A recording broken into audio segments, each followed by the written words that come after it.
What's going on, guys? T2RX6 here, back for another third-party review. You may notice I sound a little bit different this time. It's because after doing a number of Impossible Toys reviews and having really nothing nice to say about them, they've put a hit out on me. So I'm just trying to, keep myself safe here as best as I can. As we look at another Impossible Toys figure, Nightbird, who was on sale for $20. So I figured, why not? At least we can get a good laugh out of it. So here's the box, very G1. Keep in mind how detailed the drawing is.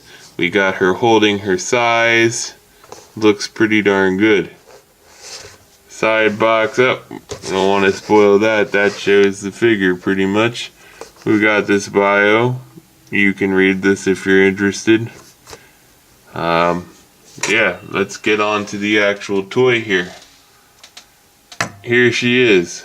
And I will say right off the bat, it's the first thing from Impossible Toys that I haven't felt like I wanted to sell it after having it for more than a day. Or throw it right in the garbage. She does come with two accessories, a nunchuck and a lightsaber thing, and conveniently she does have a way to store these both on her back, which does look pretty darn good. Just like so. Very nice. I like that.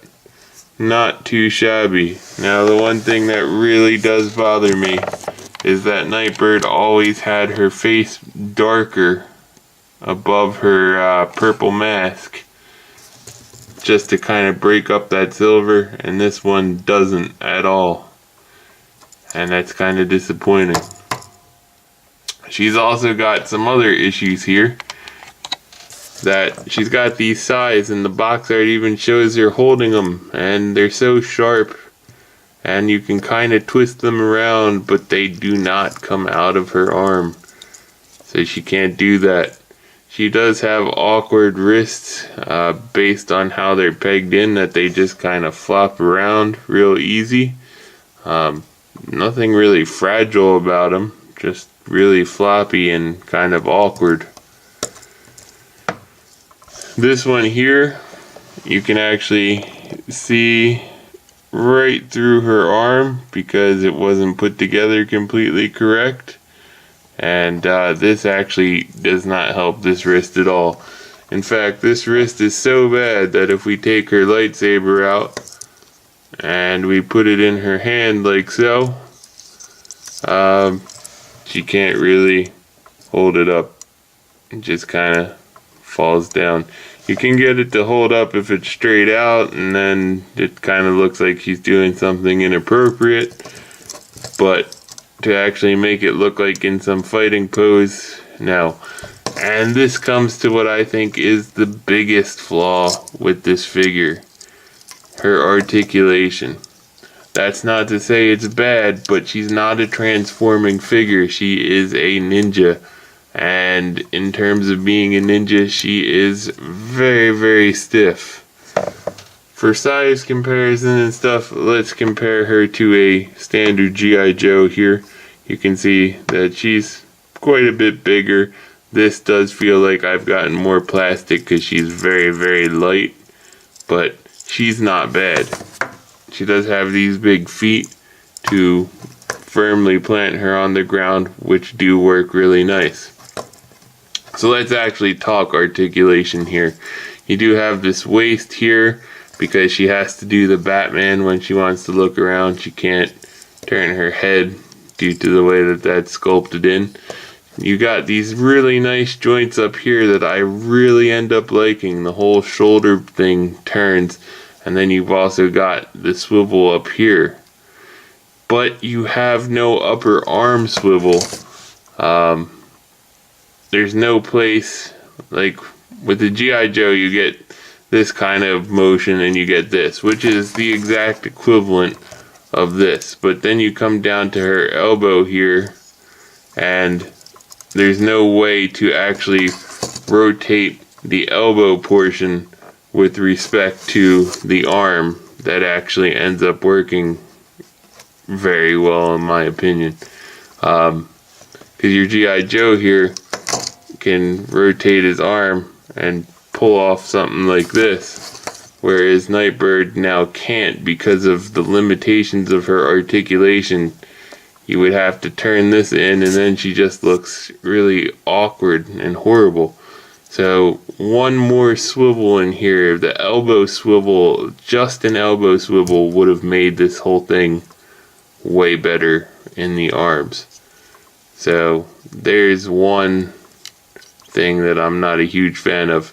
And you can never get a pose where, let's look like a normal human being, where you're going to have, whoops, he's not looking too normal there, where you can bring the elbow like this. There is absolutely no way to make her elbow go forward in this mode. So she ultimately ends up looking rather ape-like.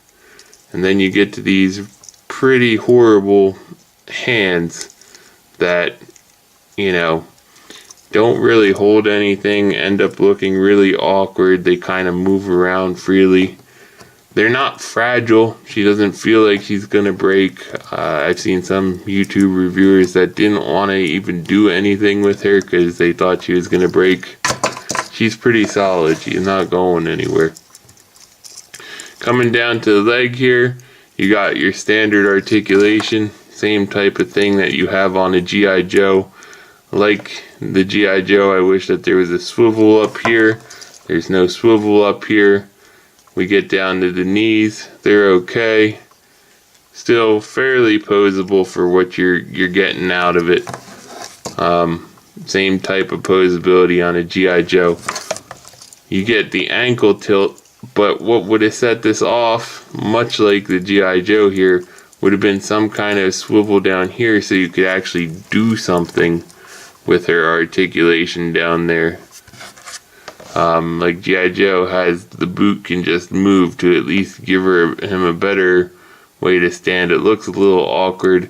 The best way would have been a swivel at the top or at the knee, but you take what you can get.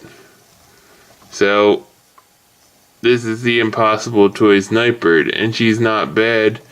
You can get her into kind of some poses, and she would look kind of cool doing it, but there's just, the arms are such a drawback that even the feet, like, being forgivable, don't make up for the fact that you can't do anything with her arms.